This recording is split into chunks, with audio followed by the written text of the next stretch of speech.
Shalom, Hag Sameach, Hanukkah a todos vocês. Hoje, ao pôr do sol, estaremos iniciando o 7º dia desses 8 dias de celebração de Hanukkah, de uma mensagem maravilhosa que tem chegado à nossa vida.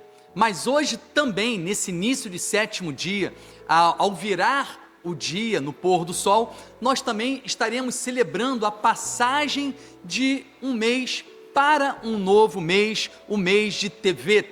Logo, hoje, ao entrarmos no 7º dia, também estaremos celebrando Rosh Chodesh, o primeiro dia de um novo mês. E é por isso que eu queria estar aqui trazendo e deixando uma mensagem a vocês sobre esse novo mês que nós estamos entrando, o que ele representa, o que ele traz de mensagem para cada um de nós, e dentro dessa celebração, conectando com o Hanukkah também, tendo em vista que Hanukkah é uma celebração que atravessa e passa pela essência de 2 meses. Bom, esse mês de Tevet, também chamado de o 10º mês, que também há uma conexão com o 4º mês, a gente sempre vê que há um calendário estabelecido ao homem, e nesse calendário estabelecido ao homem, Tevet seria o 4º mês. Mas no calendário, no ciclo estabelecido ao povo, ou melhor, um calendário espiritual que se inicia lá em Nissan, no mês da celebração de Pessa, esse Tevet é o 10º mês dentro deste calendário. E o que esse mês tem de mensagem para a nossa vida? Eu quero compartilhar uma mensagem aqui com vocês nesse dia. O mês de Tevet, embora seja um mês que, ao analisarmos a literatura judaica, vai falar de aspectos negativos, acontecimentos negativos dentro desse mês de Tevet, o que, por conta disso, é estabelecido, inclusive, alguns jejuns em algumas datas dentro desse mês. Todavia, o mês de Tevet, também a palavra Tevet, esse nome que foi dado ao 10º mês, ele também está conectado à palavra Tov, a palavra bom. E o que nós podemos já extrair desde já nesse aspecto da relação do 10º mês, o nome Tevet e o bom? É um ensinamento de que, embora esse mês haja mensagens ali de momentos históricos difíceis e negativos, todas essas realidades negativas, elas podem ser transformadas, elas podem sofrer alteração do mal ao bom. Então o Eterno já lança uma mensagem que, se nós estivermos ligados a todo o contexto desse tempo que nós estamos vivendo, é uma possibilidade para que nós possamos transformar o mal em bem, produzir mudança na história, nas nossas atitudes, através da nossa correção, né? Transformando assim o mal em bem, transformando assim a escuridão em luz. E essa é uma mensagem que esse mês de Tevet, conectado à celebração de Hanukkah, traz para a nossa vida. Eu queria começar aqui trabalhando em cima de, na verdade, 4 datas dentro desse mês de Tevet,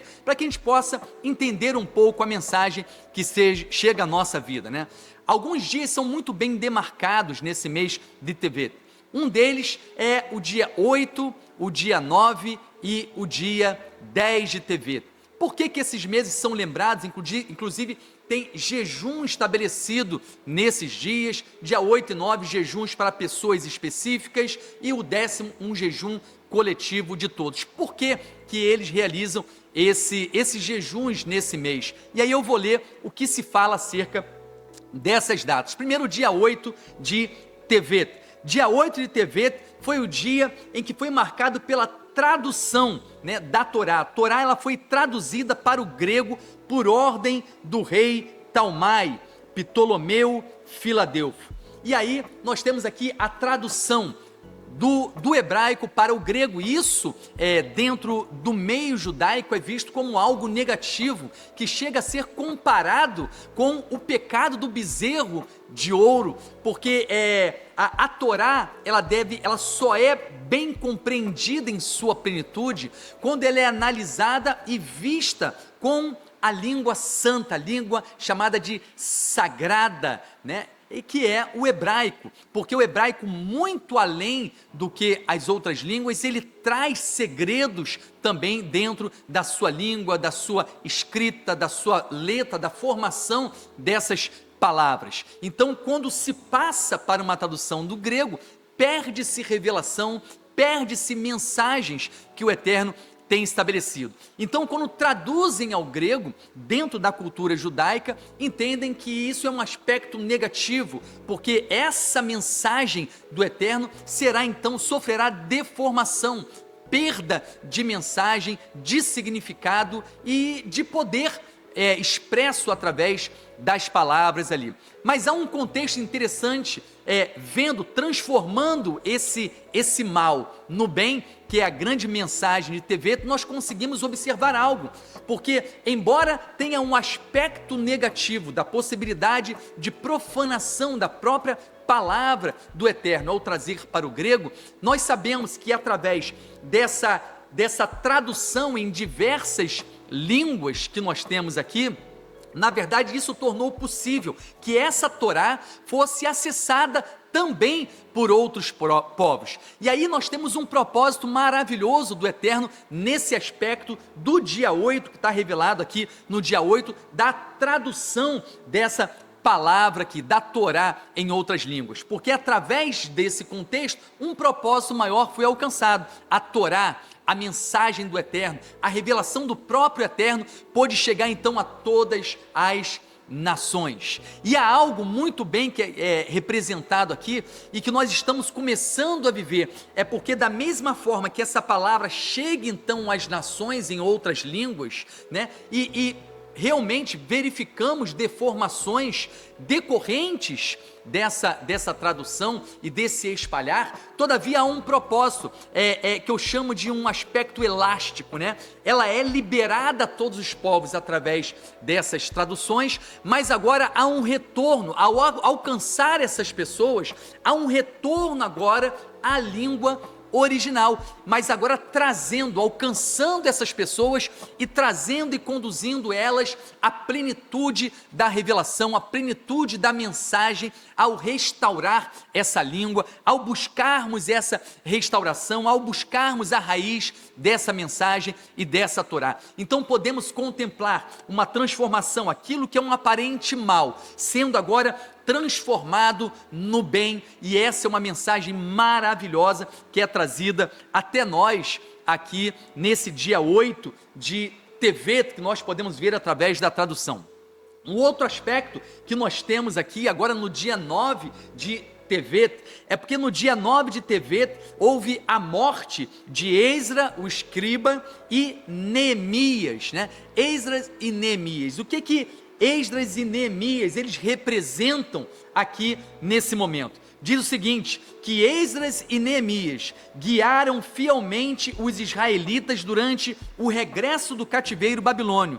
Quando eles faleceram, o povo de Israel ficou devastado por essas perdas insubstituíveis. Por quê? O que Esdras e Neemias fizeram?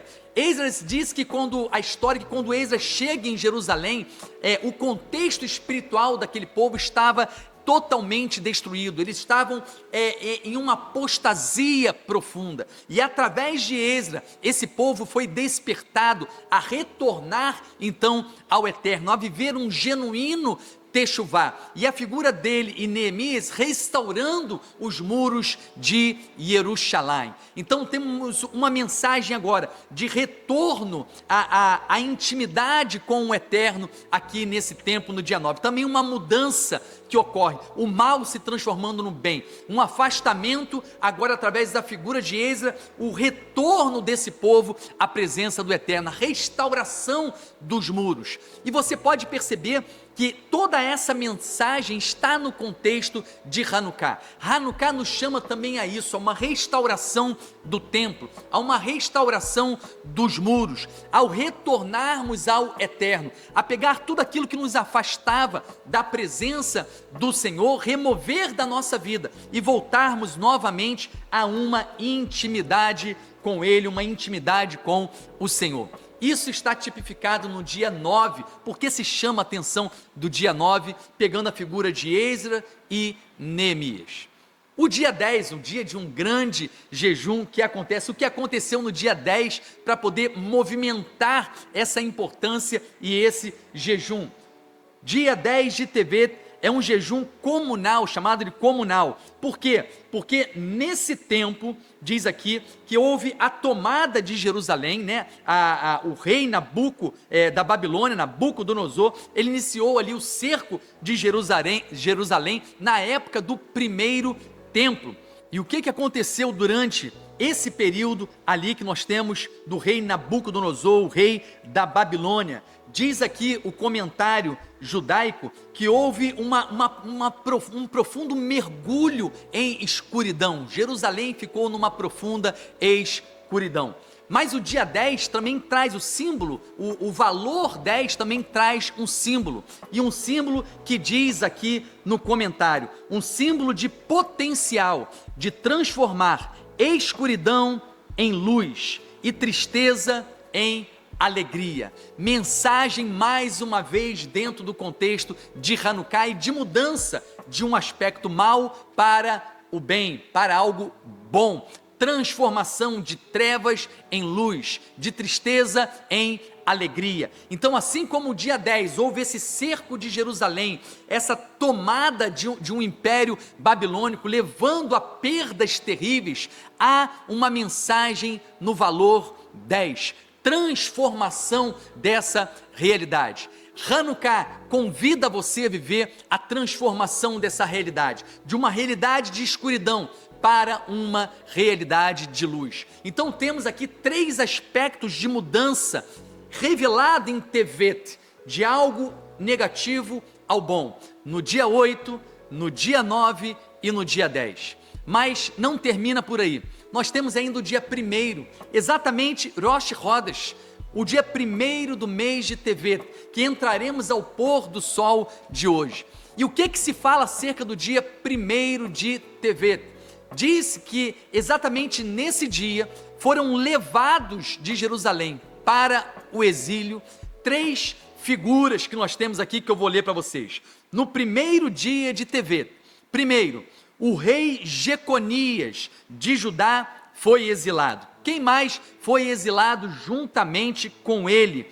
Os sábios. E quem mais? Os nobres de Jerusalém. Então o dia 1º representa o exílio do rei, o exílio dos sábios e o exílio dos nobres. E assim diz que a cidade ficou indefesa e à mercê do inimigo. Estamos vivendo um tempo que falamos acerca da restauração do templo, da restauração da nossa vida, de uma proteção. Erguer os muros fala de uma proteção contra a pressão externa, contra a influência externa. Em Hanukkah, contra a influência de um domínio grego, de um helenismo, de uma profanação à identidade. A necessidade de se proteger, a necessidade de se rededicar. E o que essas 3 figuras representam? Primeiro, o rei. Por que levavam o rei? Por que levavam os sábios? Por que eles exilavam os nobres? Porque essas 3 figuras representam, na verdade, o poder da cidade. A força da cidade está exatamente nessas 3 figuras que nós temos aqui, e precisamos então trazer de volta do exílio essas 3 figuras tipificadas aqui. O rei representa o governo, representa as leis do Eterno, representa o assumir a direção e o controle. Precisamos resgatar, trazer de volta a lei do Eterno, o governo sobre esse ser animal que há em nós, o controle do nosso corpo, o controle desse templo precisa ser trazido de volta, que haja nesse tempo uma restauração desse controle de todo o nosso ser, governo sobre esse corpo que é esse templo da presença do Ruach HaKodesh, da presença do próprio Eterno. mas precisamos também ver o aspecto dos sábios. Os sábios também eram levados porque neles também há uma força de estabelecer defesa contra os inimigos, contra as influências externas. Sabedoria, conhecimento da Torá, dedicação, busca pela revelação pura do eterno. Aqui está a figura da sabedoria, buscando a faísca, a revelação do eterno que chega à nossa vida, essa luz que chega até cada um de nós. Que seja um tempo também de trazer de volta a figura desses sábios para Jerusalém, para dentro dessa cidade que somos cada um de nós. Então, assumir o governo dessa vida, trazer sabedoria e um conhecimento que vem do alto, que vem através da Torá, como revelação do próprio Eterno. E a terceira figura, a figura dos nobres. Nobre fala da integridade, da fidelidade, de caminhar segundo essa palavra, de caminhar segundo essas instruções que chegaram até nós em meio à sabedoria, assumindo esse governo. Isso precisa se manifestar em nós através de atitudes. Não adianta você ter todo esse conhecimento e ao mesmo tempo não praticar atos segundo esse conhecimento que chega até a sua vida. Esses três aspectos: o rei precisa retornar à cidade, os sábios precisam retornar à cidade, os nobres precisam retornar à cidade. E Hanukkah fala dessa restauração desse templo, fala da restauração desse tempo, dessa saída de uma escuridão para a luz. Você que perdeu o governo da sua vida, você que perdeu o governo das suas atitudes, dos seus atos, está perdido, está sendo controlado pelos impulsos e as paixões da sua carne. O rei precisa voltar, o governo precisa voltar, e não há governo, não há reino sem uma lei, sem a instrução do Eterno. Precisamos nos dedicar a essa sabedoria é que vai trazer luz à nossa vida, a luz revelada nesses 8 dias de Hanukkah, que mostra os nossos erros, mostra o caminho que devemos andar e permanecer fiel a esses caminhos. Então precisamos trazer de volta esses sábios para dentro dessa cidade que somos nós. E o nobre, a integridade, a fidelidade, que possamos estar caminhando segundo essa instrução, segundo um caminho íntegro diante do Eterno e sua palavra, pois não negociamos os princípios do Senhor. Que essa seja uma mensagem de TV que alcance a minha vida e a sua vida. É tempo de mudança, é tempo de sair da escuridão e ir para a luz. Hag Sameach Hanukkah a todos vocês.